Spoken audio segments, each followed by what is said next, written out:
57, 58, 59, 60, 61, 62, 63, 63 গুণ অনেক বেশি। আসসালামু আলাইকুম রহমতুল্লাহ। আপনারা আজকে দেখতে পাচ্ছেন আমি মাগুরায় চলে আসছি।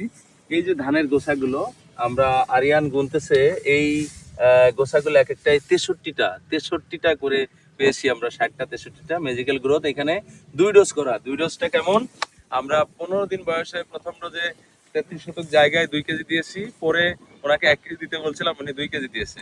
তো সর্বোচ্চ রেজাল্ট পেয়েছে 2 কেজি করে দেওয়াতে এইটা। এবং পাশে দেখেন এই জমিটাই আমাদের ম্যাজিক্যাল গ্রোথ দেয়নি।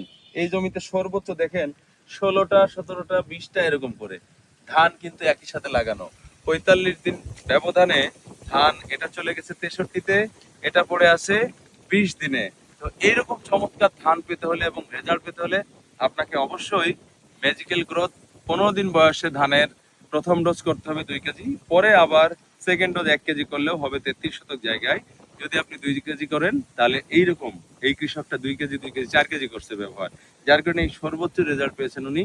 এখন নাকি উনি বাড়ি থাকেন, সবাই শুধু শুনে কি ব্যবহার করছে, এই শোনার কারণে ওনাকে খুঁজে পাওয়া যায় না। যাই হোক, ওনার জন্য দোয়া রইল। আর এই ধান আপনার পাকার পরে আবার দেখাবো আপনাদেরকে আমরা, যে এটা পাকার পরে সর্বোচ্চ লেভেলের আমাদের এটা দিলে কি হয়, ধানের আগা থেকে গোড়া পর্যন্ত থোড় একসাথে পাকে, যার কারণে চিটার পরিমাণ খুবই সামান্য হয়, যে কারণে কৃষক 5 থেকে 7 মণ ধান বেশি পায়।